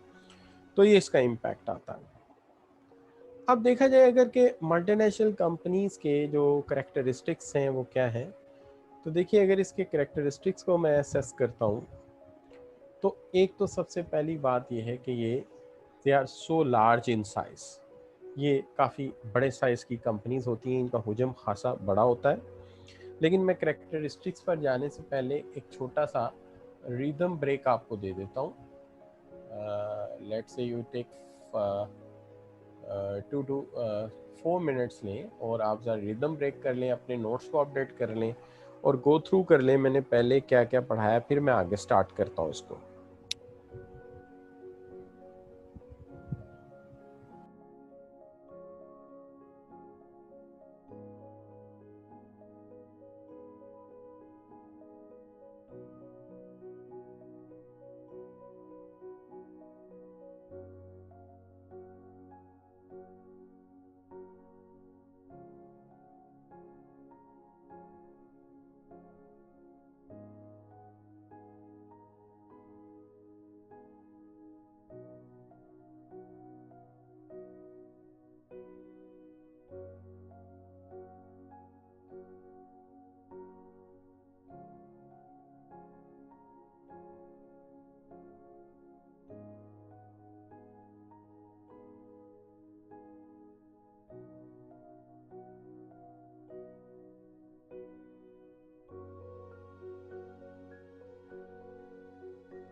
जी बच्चों, मैंने कहा थोड़ा सा रिदम ब्रेक दिया जाए ताकि आप लोग जो हैं वो थोड़ा सा ज़रा फ्रेश भी हों, साथ साथ ज़रा जहन को रिलैक्स भी करते जाएं। देखिए सबसे बड़ी बात तो ये है कि जो मल्टीनेशनल कंपनीज हैं इनके करेक्टरिस्टिक्स क्या हैं। करेक्टरिस्टिक्स हम खसूसियात को कहते हैं कि इसके अंदर क्या पॉजिटिव्स हैं क्या नेगेटिव, सबको एक ही जगह ले आएँ कि इसके अंदर फीचर्स क्या पाए जाते हैं। देखिए सबसे पहली बात ये है कि जो मल्टीनेशनल कंपनीज हैं इनके पास कैपिटल बहुत ज़्यादा है, ह्यूज कैपिटल है। मैंने जैसे पहला कहा कि दुनिया की सिर्फ 300 कंपनीज हैं और दुनिया के ओवरऑल रिसोर्सेज का 25% होल्ड करती हैं। फिर इनके पास टेक्नोलॉजी है और इनके पास ट्रेंड पीपल हैं और इंफॉर्मेशन है इनके पास, ये हाईली एफिशिएंट हैं और कॉम्प्लेक्स चीज़ों को बड़ी आसानी से डील कर सकते हैं। तो सबसे पहली बात तो ये कि these are the big companies, large in size, in sense of capital, in sense of technology। Multinational या मल्टी कंट्रीज ऑपरेशन है, इनका ऑपरेशन एक मुल्क में नहीं है, इनका ऑपरेशन कई डिफरेंट मुल्कों में फैला हुआ है। इनकी प्रोडक्शन, मार्केटिंग, सर्विसेज ऑपरेशन पूरी दुनिया में फैल चुका है और ये एक बहुत बड़ा लार्ज जियोग्राफिकल एरियाज कवर करते हैं और इनके पास एसेट्स हैं, एक्टिविटीज़ हैं, क्योंकि 2 या इससे भी ज़्यादा कंट्रीज़ में ये एक्सपेंडेड है। इनके ऑब्जेक्टिव एक नहीं, इनके मल्टीपल ऑब्जेक्टिव्स हैं जिनको ये परस्यू करते हैं, एक नहीं, 2 नहीं, न्यूमरस ऑब्जेक्टिव्स हैं जिनको ये परस्यू करते हैं। मिसाल के तौर पे ये असेस करते हैं न्यू मार्केट अपॉर्चुनिटीज़ को, एक्सपेंड करते हैं मार्केट साइज को अपने लिए। ये चीप रॉ मटेरियल से कॉस्ट को मिनिमाइज करते हैं और कंपटीशन में फ़ायदा लेते हैं उसका, और ना सिर्फ ये कि कंपटीशन लेते हैं बल्कि उस कंपटीशन को सस्टेन, उसका कंपेटिटिव एज को सस्टेन भी करते हैं। ये चीप रिसोर्सेज ऑफ लेबर को इस्तेमाल करते हुए कॉस्ट को रिड्यूस करते हैं, एनर्जी कॉस्ट को रिड्यूस करके कंपटीशन विन करने की सलाहियत रखते हैं। ये एक माहौल में काम नहीं करते, ये वेरियस इन्वायरमेंट्स में काम करते हैं, यानी किसी एक इन्वायरमेंट में नहीं, मल्टीपल डिफरेंट इन्वायरमेंट में ये अपना काम जो है वो करते हैं, not in one, in many different environments पूरी दुनिया में, जिसके लिए ये किसी एक चीज़ को फेस नहीं करते, बल्कि आप ये कह सकते हैं कि ये जिसके लिए जो है वो एक ऐसी माहौल में या इतने मुख्तलिफ माहौल में काम करते हैं जहाँ पे पॉलिटिकल सिस्टम मुख्तलिफ है, लीगल सिस्टम मुख्तलिफ है, इकनॉमिक सिस्टम मुख्तलिफ है, सोशल एंड कल्चरल इन्वायरमेंट मुख्तलिफ है, टेक्नोलॉजिकल फोर्सेस मुख्तलिफ है। मिसाल के तौर पे सऊदीया में काम करते हैं जहाँ किंगडम है, ठीक है जी, कोरिया में काम करते हैं जहाँ डिक्टेटरशिप है, अच्छा, फिर उसके बाद पाकिस्तान आते हैं जहाँ डेमोक्रेसी है। तो ये मुख्तलिफ माहौल को फेस करते हैं। ऐसे मुल्कों को भी जाते हैं जहाँ पर जो है वो कैपिटलिज्म है, मार्केट इकोनॉमी है। ऐसे भी मुल्क है जहाँ पे ये जाते हैं जहाँ पे प्लान्ड इकोनॉमी है या सोशल इकोनॉमी है। इसी तरह डिफरेंट कल्चर्स में प्रिवेल करते हैं। इनका मसला ही ये है कि इन्हें मुख्तलिफ कल्चर्स में काम करना होता है। इनकी लेबर फोर्स भी बड़ी डायनेमिक होती है, जो मुख्तलिफ ज़बानों में काम करती है और मुख्तलिफ इन्वायरमेंट में एडजस्ट कर सकती है। अच्छा, आज के दौर में ये कोई बड़ी बात नहीं है कि एक जो वर्कफोर्स है या एक जो मैनेजर लेवल का या अच्छा क्वालिफाइड आदमी है उसको 3 लैंग्वेजेस में महारत हो और 3 लैंग्वेजेस में वो कम्युनिकेट कर सकता हो, ये कॉमन सी बात है। आप अमेरिका चले जाएं तो वहाँ पे आम तौर पे जो यूज़ होती है वो इंग्लिश, स्पेनिश और फ्रेंच। कनाडा में इंग्लिश, फ्रेंच बहुत ज़्यादा यूज़ होती है। अगर आप फ्रांस चले जाएं तो फ्रेंच है, इंग्लिश है और आई थिंक डच है। आम बात है। आप ये अरब कंट्रीज़ में चले जाएं, अरेबिक, इंग्लिश और उसके अलावा जो है आपको फ्रेंच आती हो तो बहुत ज़्यादा फ़ायदे में रहते हैं। तो इसके कहने का मतलब ये है कि दुनिया सारी नहीं, अब ये आम सी बात है कि एक इंसान को 2 या 3 ज़बानों में महारत होनी चाहिए। इसके बावजूद भी मल्टीनेशनल जो है मुख्तलिफ मुल्कों में फैली हुई होती हैं, लेकिन इनका जो है ये सेंट्रलाइज्ड ओनरशिप और कंट्रोल सिस्टम होता है। यानी कंट्रोल सिस्टम जो है सेंट्रलाइज्ड है, एक जगह से बैठ के पूरे को पूरे निज़ाम को ये लोग कंट्रोल करते हैं। मल्टीपल करेंसीज में डील करते हैं, और आप जानते हैं मल्टीपल करेंसीज में डील करना, हम तो सिर्फ मल्टीपल करेंसीज कहते हैं, लेकिन ये ईजीएस्ट जॉब नहीं है। इसमें ट्रांसलेशन में बड़ा मसला आता है, इसलिए कि हर रोज़ाना ही करेंसीज जो हैं कोई वैल्यू कम होती है, कोई ज़्यादा होती है। आप सोचिए आपके पास रुपए हैं तो आपको सिर्फ ये फिक्र है कि रुपए की वैल्यू कम हो रही है, लेकिन जिसके पास मल्टीपल करेंसीज हैं वो ये सोचता है कि कोई करेंसी ऐसी ना हो जिसकी प्राइस अचानक डिक्लाइन कर जाए। अगर ऐसा है तो इससे पहले ही हम उस करेंसी को किसी दूसरी करेंसी में कन्वर्ट कर दें। अगर ऐसा है तो उस करेंसी को पहले ही किसी दूसरी करेंसी में कन्वर्ट कर दें, ताकि उससे भरपूर फ़ायदा उठाया जा सके। अब इसके अंदर अगर आप कहते हैं कि इसके अंदर एक चीज़ है हाई एफिशिएंसी, कि हाई एफिशिएंसी को अचीव किया जा सके। हाई एफिशिएंसी आप जानते ही, एफिशिएंसी दो सेंस में, टाइम बचाना, कॉस्ट बचाना और काम अच्छा करना, इसको हम हाई एफिशिएंसी कह सकते हैं। क्यों क्यों जी? अब हाई एफिशिएंसी में क्या हो सकता है? मास प्रोडक्शन हो leading to economies of scale, economies of scale, cost minimize हो।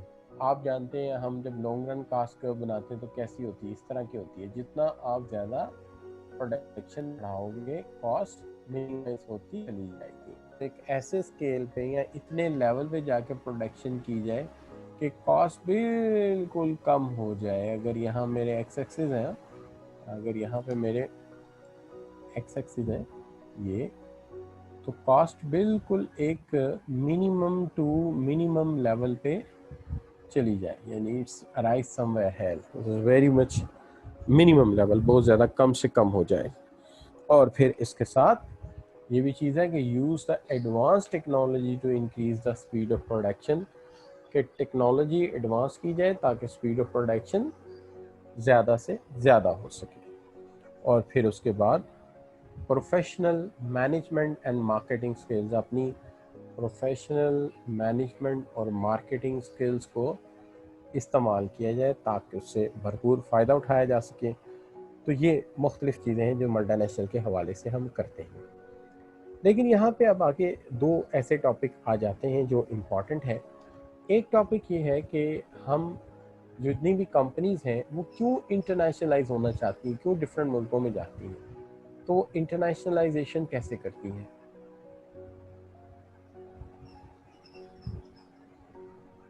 तो इंटरनेशनलाइजेशन के क्या बेनिफिट्स हैं जिसकी वजह से इंटरनेशनलाइज होना चाहती हैं कंपनीज, एमएनसीज। दूसरी चीज़ ये है कि आम मुशाहिदा क्या है कि कंपनियां किस तरह इंटरनेशनलाइज हुई, किस तरह कंपनियों ने अपने आप को इंटरनेशनलाइज किया। इसके लिए कुछ मॉडल्स हैं, वो मॉडल्स बताते हैं कि किस तरह से कंपनियां जो हैं वो लोकल मार्केट से निकली और इंटरनेशनल मार्केट में पहुंची। कंपनियां किस तरह से लोकल मार्केट से निकली और इंटरनेशनल मार्केट में पहुंची। इस हवाले से हमारे पास एक तो इंटरनेशनलाइजेशन प्रोसेस थ्योरी है। इंटरनेशनलाइजेशन प्रोसेस थ्योरी ये कहती है कि कोई भी फर्म जो है, let me change the ink, green ठीक रहेगी। अच्छा, तो सबसे पहली स्टेज में एक कंपनी जब बनती है तो वो कोई एक्सपोर्ट नहीं करती, लोकल मैन्युफैक्चरर होती है। मैं बाज़ वक़्त देखता हूँ जैसे टोयोटा कंपनी है तो जापान के लिए गाड़ियाँ बना रही थी, एक्सपोर्ट बाद में उन्होंने किया है। इसी तरह मर्सिडीज़ भी जर्मनी के लिए गाड़ियाँ बनाती थी, बाद में उन्होंने एक्सपोर्ट किया। तो पहले स्टेज में नो एक्सपोर्ट, लोकल मार्केट। फिर एक वक्त आता है कि they go through and hire an agent in another country, दूसरे मुल्क में वो एजेंट ले लेते हैं और उस एजेंट के वाया एक्सपोर्ट करते हैं, उस एजेंट के वाया एक्सपोर्ट करते हैं। तो तीसरी स्टेज आती है जहां पे वो फिर जॉइंट वेंचर की तरफ आ जाते हैं। यानी जॉइंट वेंचर का मतलब ये है कि मिल के कारोबार किया जाए, किसी को साथ मिला के। इस तरह वो पैर जमाते हैं और उसके बाद जो है वो कॉन्ट्रैक्ट वो ख़त्म होने के बाद या उसकी एक उम्र तकमील के बाद होली ओन्ड सब्सिडरीज लॉन्च करते हैं दूसरे मुल्कों में जाके, या किसी के साथ फ्रेंचाइज करते हैं। तो आप ये कहते हैं कि एक मॉडल ये कहता है कि पहले नो एक्सपोर्ट से एक्सपोर्ट वाया एजेंट पे जाते हैं, फिर जॉइंट वेंचर्स पे जाते हैं, और फिर ये होली ओन्ड सब्सिडरी की तरफ आते हैं। तो एक थ्योरी ये कहती है, लेकिन थ्योरीज आम तौर पे आप ये कहते हैं जी जवेद मैं आज कर दूंगा इंशाल्लाह, ठीक है आज ही कर दूंगा। तो ये बास कंपनीज हैं, ये एक थ्योरी है, ठीक है जी, एक एंगल है। दूसरा कॉन्सेप्ट ये कहता है कि ये 5 स्टेज से होकर जाती है। 5 स्टेज में सबसे पहली स्टेज एक ऐसी स्टेज होती है जहाँ पे इंटरनेशनल कंपनी के लिए, यानी अगर कोई कंपनी लोकल से नो एक्सपोर्ट से एक्सपोर्ट की तरफ जाती है, इंटरनेशनलाइजेशन की तरफ जाती है, तो 5 स्टेप लेती है। 5 स्टेप से सबसे पहला स्टेप है international marketing, scope and framework. सबसे पहले international marketing, scope and framework बनाया जाता है। सबसे पहले इंटरनेशनल मार्केटिंग एंड स्कोप बनाया जाता है।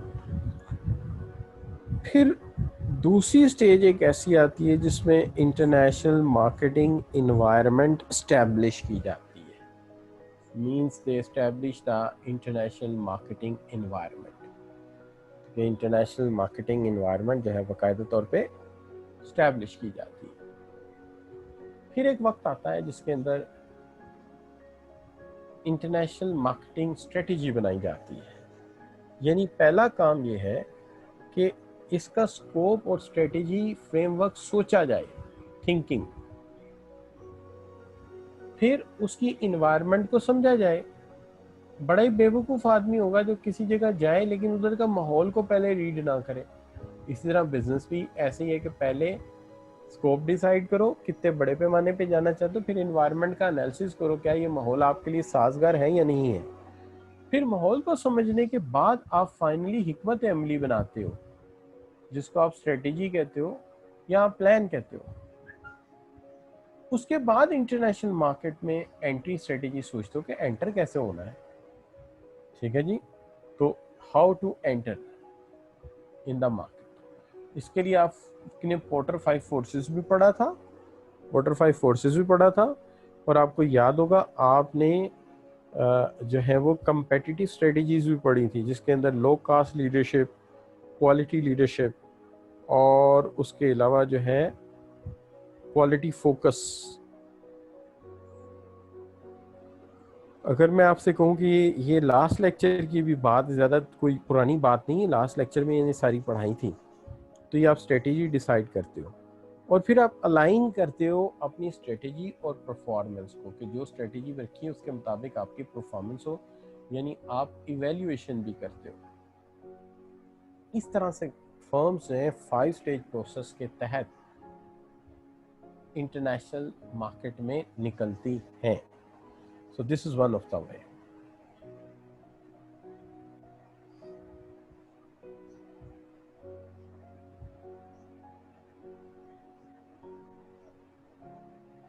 तो ये आपके सामने मॉडल्स आ गए।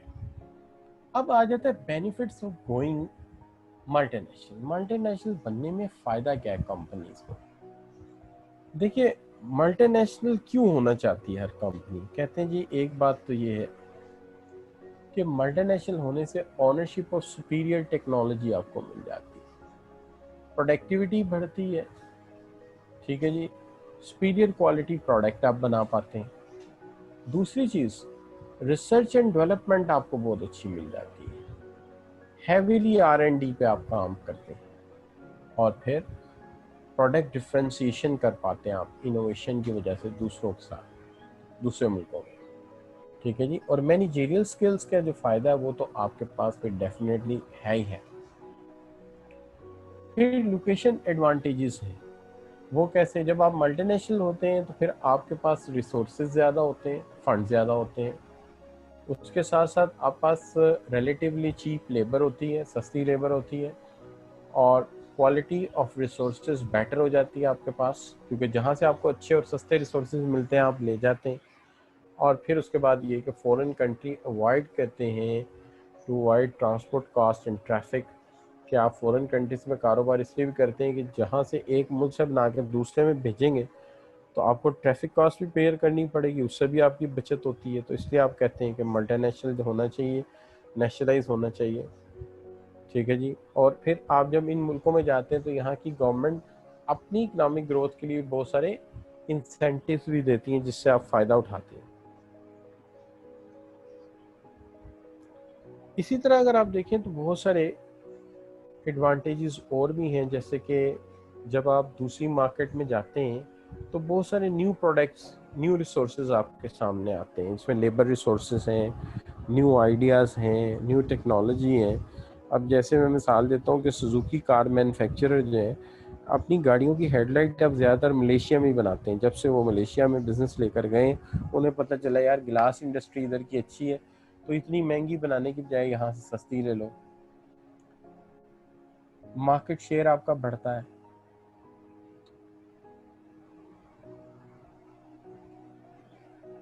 इमेज बढ़ने की वजह से आपकी जो शेयर्स की वैल्यू है, एसेट्स की वैल्यू है, वो भी बढ़ती है। उसके साथ साथ आपकी नॉलेज और टेक्नोलॉजी, नॉलेज भी बढ़ता है, टेक्नोलॉजी भी बेहतर होती है।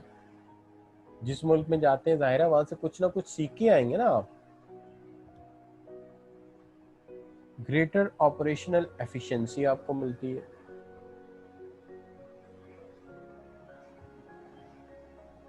मोर कंपटीशन एंड एडवांस लर्निंग, आपको कंपटीशन ज़्यादा मिलता है, एडवांस लर्निंग आपकी होती है। उसके साथ साथ जो है आपको risk environment with more reward, risk ज़्यादा होता है लेकिन लोगों मोर रिस्क मोर रिवॉर्ड, जितना रिस्क लेते हैं उतना रिवॉर्ड भी ज़्यादा मिलता है। आपको लोकल की बजाय इंटरनेशनल बिजनेस अपॉर्चुनिटीज़ मिलती हैं, तो ज़्यादा बिजनेस अपॉर्चुनिटीज़ मिल गई। फिर आपके पास ज़्यादा स्किल्स और ट्रेनिंग, आपको ज़्यादा स्किल्स मिल जाती है, ज़्यादा ट्रेनिंग मिल जाती है। और फिर इंटरनेशनल फाइनेंस और जो मैनेजमेंट मार्केटिंग एडवांटेज है वो इसके अलावा हैं जो आपको मिल जाते हैं। इसलिए फर्म्स जो हैं वो इंटरनेशनल फर्म्स बनना चाहती हैं, यानी अपने कारोबार को एक्सटेंसिफाई करके इंटरनेशनल मार्केट में जाना चाहती हैं। अब अगर आप देखें तो हमने काफ़ी हद तक मल्टीनेशनल को कवर कर लिया, फॉरेन डायरेक्ट इन्वेस्टमेंट को कवर कर लिया। थोड़ा सा इस बात पर भी फोकस कर लिया जाए कि क्या फॉरेन डायरेक्ट इन्वेस्टमेंट जो है वो एक ही टाइप की होती है, मुख्तलिफ टाइप्स की होती है। देखिए इसके अंदर अगर आप types of foreign direct investment की बात करते हैं तो यहाँ पे जो types of foreign direct investment है हम इसको दो हिस्सों में बांट देते हैं। Types of foreign direct investment, कि फॉरेन डायरेक्ट इन्वेस्टमेंट की टाइप्स कौन कौन सी हैं। तो अगर हम ये देखते हैं कि फॉरेन डायरेक्ट इन्वेस्टमेंट की क्लासिफिकेशन हम किस किस चीज़ की करते हैं, तो देखिए इसके अंदर एक तो हमारी जो है वो आ जाती हैं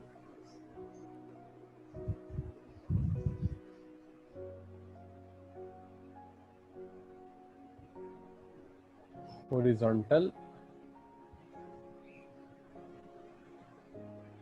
एफडीआई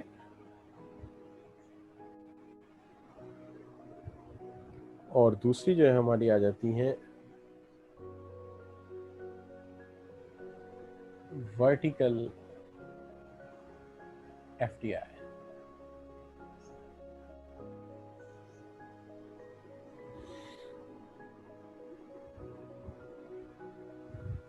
इसको आप कह सकते हैं फर्स्ट क्लासिफिकेशन, ये हमारी पहली क्लासिफिकेशन है।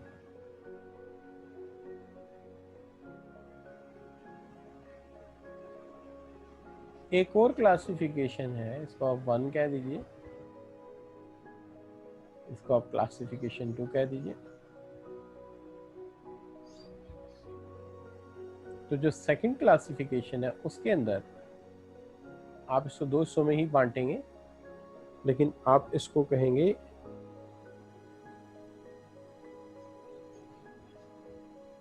ग्रीनफील्ड एफडीआई एंड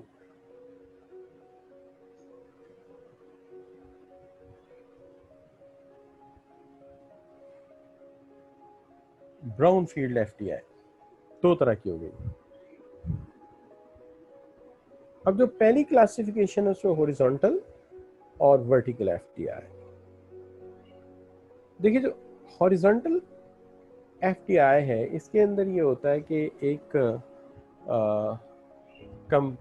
कंपनी जो है वो एक प्रोडक्ट के अलावा मिलते जुलते दूसरे प्रोडक्ट्स में भी इन्वेस्टमेंट करते चले जाते हैं, तो हम कहते हैं ये हॉरिजॉन्टल है।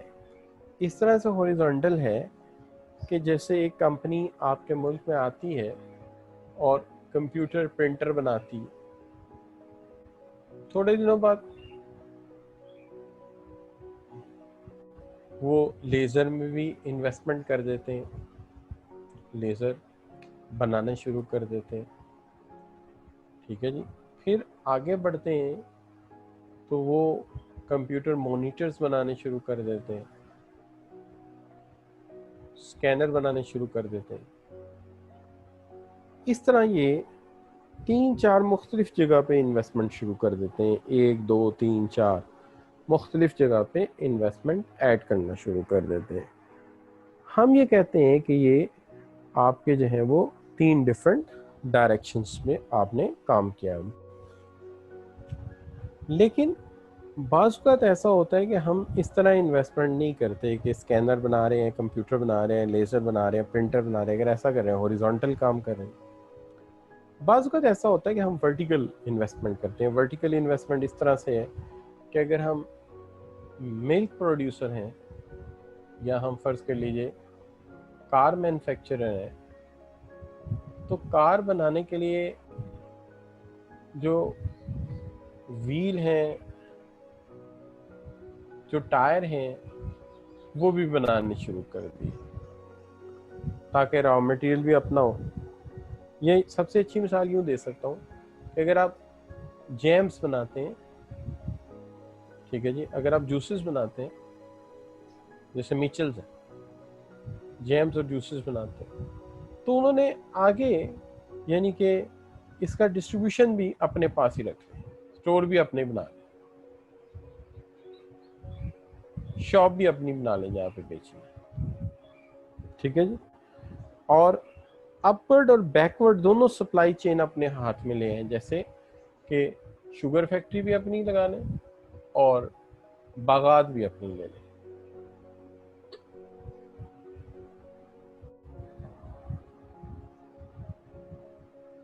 तो ये वर्टिकल है।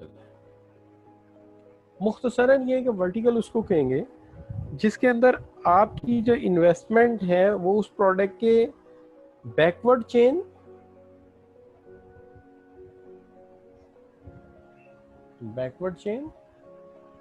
यानी रॉ मटेरियल सप्लाई वगैरह भी अपने हाथ में ले लें, और अपवर्ड चेन यानी डिस्ट्रीब्यूशन भी अपने हाथ में, सेलिंग भी अपने हाथ में। तो ये आपकी वर्टिकल ग्रोथ होगी, वर्टिकल इन्वेस्टमेंट।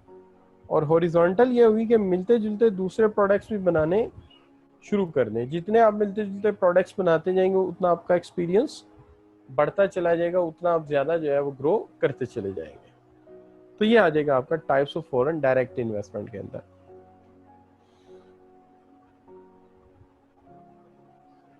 इससे आगे चलेंगे तो ये डिटेल आपको सारी मैंने दी है, ये आप पढ़ लेंगे, ठीक है।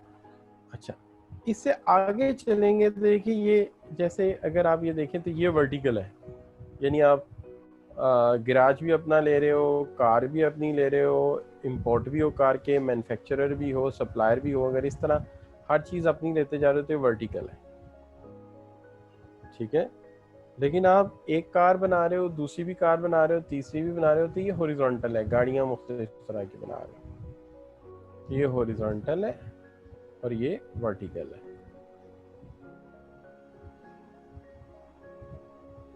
अब आ गया जो दूसरा हिस्सा है green field and brown field investment.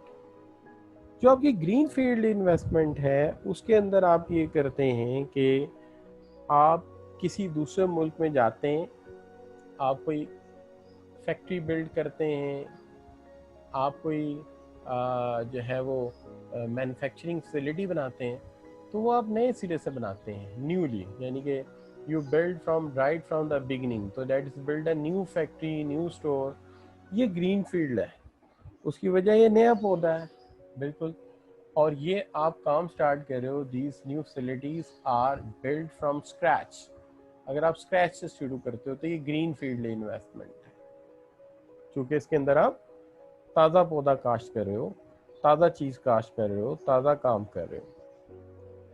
लेकिन अगर आप कोई ऐसी फैक्ट्री खरीदते हो, एग्जिस्टिंग प्रोडक्शन फैसिलिटीज खरीदते हो to launch new productive activity, but the factory is old one, stores are already existing but closed due to some reason, तो आप बनी बनाई फैक्ट्री ले लेते हो वहाँ पे, जो किसी वजह से कोई चला नहीं सका, तो हम इसको ग्रीन फील्ड नहीं ब्राउन फील्ड एफटीआई कहेंगे। यानी ग्रीन फील्ड वो है जो नए सिरे से लॉन्च करे, लेकिन ब्राउन फील्ड वो है जो पहले से एस्टेब्लिश फैक्ट्री जो है उसी को खरीद ले, या बंद होने की वजह से, क्योंकि वो पुरानी इसलिए हम उसको ब्राउन कहेंगे। तो ब्राउन फील्ड इन्वेस्टमेंट ये है कि पहले से एग्जिस्टिंग टेक्नोलॉजी, एग्जिस्टिंग फैक्ट्री खरीद रहे हो तो ब्राउन फील्ड है, नहीं लगा रहे हो तो ग्रीन फील्ड है। क्लासिफिकेशन इसलिए की जाती है कि जब किसी मुल्क में ये इन्वेस्टमेंट होती है तो हमें अंदाज़ा हो कि ये किस टाइप की फॉरेन डायरेक्ट इन्वेस्टमेंट है। Is it a new investment और it is a investment on an existing factory, existing stock. तो इसलिए हम इसको ज़रा थोड़ा सा जो है वो क्लासीफाई कर लेते हैं। जैसे यहाँ पे स्टील मिल है, ऑयल रिफाइनरी है, अगर कोई ख़रीदता है जो पहले से मौजूद है तो हम ये कहेंगे कि ये ब्राउन फील्ड इन्वेस्टमेंट है। अब यहाँ पे जो चीज़ आ जाती है वो है कि आप कल को इंशाल्लाह मैनेजर बनेंगे, तो मैनेजर के लिए इसकी इम्प्लीकेशंस क्या है। देखिए, एक तो आपको ये पता होना चाहिए कि जिस मुल्क में आप इन्वेस्टमेंट कर रहे हैं नेट प्रेजेंट वैल्यू क्या होगी, means what you will going to invest, और उन इन्वेस्टमेंट के नतीजे में आज की इस इन्वेस्टमेंट पे आने वाले दौर में आप कमाएंगे क्या।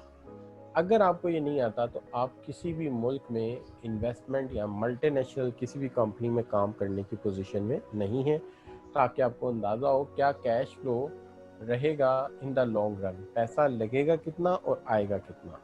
तो नेट प्रेजेंट वैल्यू निकालनी आपको इसकी आनी चाहिए। दूसरी चीज़, आपको रिस्क असेसमेंट आना चाहिए नेशनल लेवल पे। एक कॉम से दूसरे कॉम में जाके आप इन्वेस्टमेंट कर रहे हैं तो इसके नतीजे में किस तरह की इन्वेस्टमेंट आप करेंगे और उसके नतीजे में आप क्या अर्न करेंगे, और इसमें रिस्क फैक्टर कितना इन्वॉल्व है, how much risk is involve, ये अंदाज़ा आपको होना चाहिए। अगर आप ये अंदाज़ा नहीं कर सकते तो फिर आप किसी मुश्किल में पड़ गए, तो वो फिर बिल्कुल अनफॉर्सीन सिचुएशन होगी, लिहाजा आपको ये पता होना चाहिए। तीसरी चीज़ ये है कि डेवलपमेंट असिस्टेंस, आपको assistance to foreign investment who want to operate business, the assistance take from the tax break, और ये है कि ये आप कोई टैक्स ब्रेक ले सकते हो, या as well as export assistant in the negotiate base of regulation from a foreign investor can face.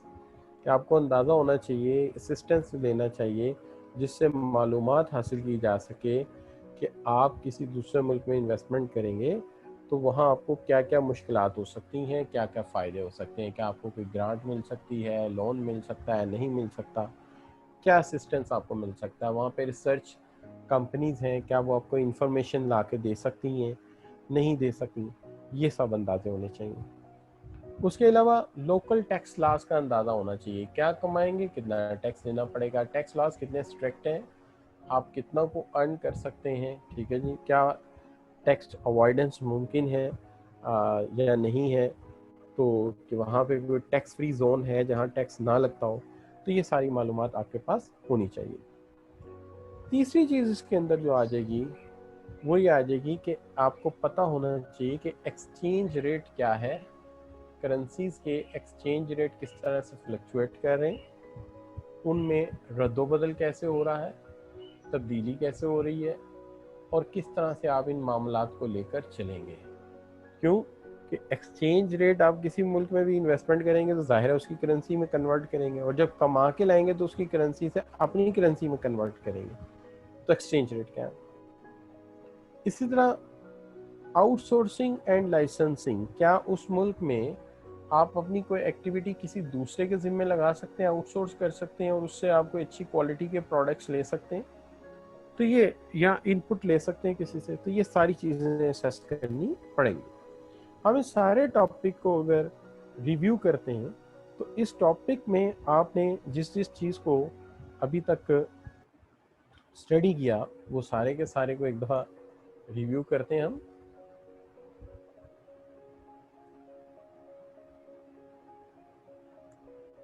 कि देखिए आज के इस लेक्चर में अभी तक हमने देखा कि कोर्स आउटलाइन कहाँ से कवर कर रहा हूँ, क्या टॉपिक पढ़ा रहा हूँ, फॉरेन डायरेक्ट इन्वेस्टमेंट क्या है, मल्टीनेशनल क्या है, ग्लोबलाइजेशन डेवलपिंग कंट्रीज़ के लिए फॉरेन डायरेक्ट इन्वेस्टमेंट की क्या अहमियत है, ये क्या क्या बेनिफिट्स दे रही हैं, मल्टीनेशनल के पास कितने रिसोर्सेज हैं, फॉरेन डायरेक्ट इन्वेस्टमेंट जो है वो है क्या चीज़ और इसके एडवांटेजेस क्या हैं और इसके डिसएडवांटेजेस क्या हैं। टेक्नोलॉजी ट्रांसफ़र के हवाले से इसको हमने देखा है। उसके अलावा हमने देखा है कि मल्टीनेशनल कंपनीज़ के प्राइसिंग एंड रेगुलेशंस के ऊपर क्या इश्यूज हम फेस करते हैं, कोलैबोरेशन को देखा, स्ट्रेटेजिक अलाइंसेस को देखा, उसके अलावा करेक्टरिस्टिक्स क्या है मल्टीनेशनल के, इसके ऊपर फोकस किया हमने। और फिर हमने ये भी चीज़ देखी है आज के इस लेक्चर में कि क्या मॉडल्स कहते हैं किस तरह से कंपनियां जो हैं वो नेशनलाइज हो जाती हैं या इंटरनेशनल प्रिवेल करती हैं, बेनिफिट्स क्या हैं गोइंग मल्टीनेशनल के, मल्टीनेशनल होने का कंपनी को क्या फ़ायदा होता है, कंपनी क्या गेन करती है इसके नतीजे में, ठीक है, लोकेशन एडवांटेज, बाकी एडवांटेज, फर्म इंटर क्यों होना चाहती है इंटरनेशनल, क्या एडवांटेजेस उसको, वो क्या गेन कर लेते हैं इससे। उसके अलावा फॉरेन डायरेक्ट इन्वेस्टमेंट अगर है तो उसकी कितनी टाइप्स हैं, horizontal, vertical, green field, brown field, उसके अलावा इम्प्लीफिकेशन फॉर मैनेजर्स जो हैं वो क्या है, ये सारी चीज़ें हमने आज देखी हैं। हमारा जो नेक्स्ट लेक्चर होगा कल का, कल के लेक्चर को हम इस तरह से प्लान करते हैं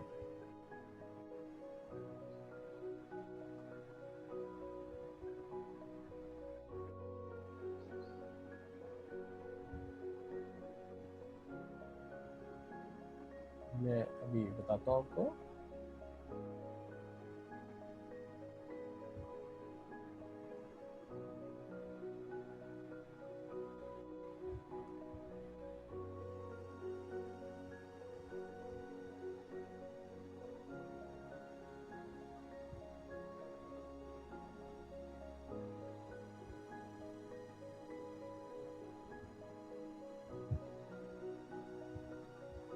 कल का जो मेरा लेक्चर होगा इसके ऊपर मैं अगर बात करूं कि कल क्या क्या चीज़ें मैं कवर करना चाहूँगा, तो कल का मेरा लेक्चर जो होगा वो इंशाल्लाह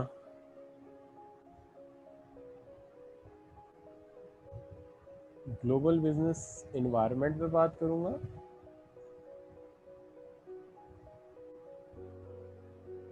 ग्लोबल बिजनेस कल्चर पे बात करूँगा। कल्चर पहले भी मैं पढ़ा चुका हूँ लेकिन अब इसके अंदर एक आध मॉडल है जो बड़ा ज़रूरी है, वो डिस्कस करेंगे इंशाल्लाह। दूसरी बात, कल हम बात करेंगे आउटसोर्सिंग पे, आउटसोर्सिंग क्या है, क्यों की जाती है, ठीक है जी। कल हम ब्रिक कंट्रीज़ पे भी बात करेंगे कि ब्रिक कंट्रीज़ क्या हैं और वाई दीज आर पॉपुलर, ये भी बात करेंगे कल आपके साथ इंशाल्लाह। और कल जो है हम मज़ीद जो चीज़ें ज़ेर बहस मैं लानी चाहूँगा कल के लेक्चर में, वो कोशिश मेरी ये होगी कि कल जो है मैं आपके साथ बात कर सकूँ इमर्जिंग इकोनॉमीज़ के अलावा जो है हम कुछ इश्यूज़ इस तरह के हैं जो ज़ेर बहस आने चाहिए। मैंने आज एक लिस्ट बनाई थी ताकि अगले 2 लेक्चर में हम अपना कोर्स जो है उसको बिल्कुल कवर कर जाएं। तो कुछ थोड़ा सा रिस्क इश्यूज़ के ऊपर बात करेंगे कि क्या रिस्क है इन इंटरनेशनल बिजनेस, तो इसके ऊपर भी हम इंशाल्लाह कल बात करेंगे। तो इतना अगर कल हो जाए तो काफ़ी है। तो परसों हम जो है थोड़ा बहुत टॉपिक जो रह जाएंगे परसों वाइंड अप करके इसको हम सम अप कर देंगे आपके लेक्चर्स को। तो ये अपलोड मैं अभी कर देता हूँ, आप कह रहे थे फौरी तौर पे कर दें तो मैं कर दूँगा। तो बाकी ये है कि आप आज के लेक्चर को रैंक कर दें तो फिर इंशाल्लाह मैं इसको वाइंड अप कर देता हूँ। तो आई एम वॉचिंग दैट।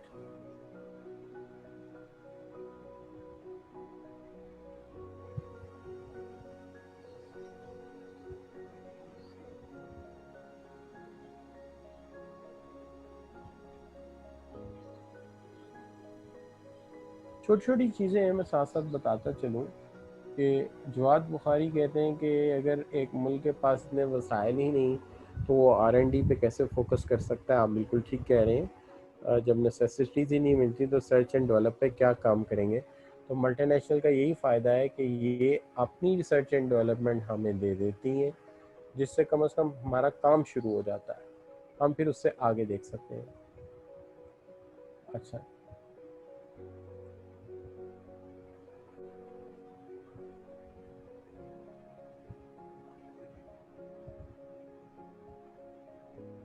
शुक्रिया आपका एप्रिसिएशन का।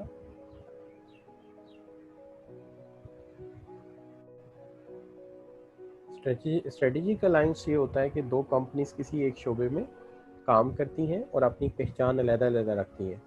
कोलैबोरेशन में वो कोई भी नई लॉन्चिंग कर सकती हैं, जैसे आप मिसाल ले सकते हैं सोनी एरिक्सन की। एक हिस्सा सोनी का है, एक एरिक्सन का है, तो दोनों का है।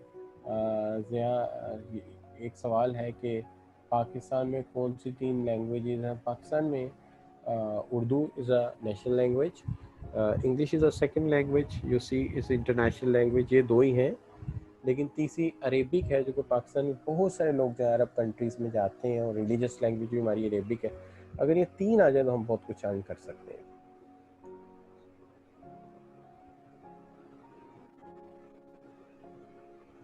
उसामा में मेरा माइक तो काफ़ी ज़्यादा सेंसिटिव होता है, और जो माइक है वो काफ़ी हाई पिच में रखता हूँ वैसे साउंड मेरे की। और बाज़ हो जाता है किसी दूसरे बच्चे के पास डिवाइस या हेडफोन अच्छा ना हो तो उससे प्रॉब्लम भी हो सकती है। और वैसे मैं, अगर आप मुझे कहें कि मैं कैसे इंश्योर करता हूँ कि मेरी आवाज़ सही आ रही है आपको, तो मेरे पास एक लेक्चर चल रहा होता है और वहाँ पे मैं आवाज़ चेक कर रहा हूँ। ये देखिए, आपको मेरी डबल आवाज़ आई। ये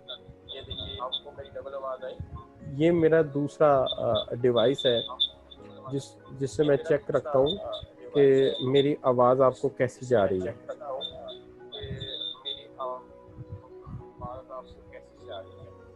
तो वहाँ से मैं ज़रा वेरीफाई भी करता रहता हूँ, और अक्सर इसका हेडफोन मैंने अपने कान के साथ लगाया होता है और इंश्योर कर रहा होता हूँ कि मेरी आवाज़ आपको ठीक जा रही कि नहीं जा रही।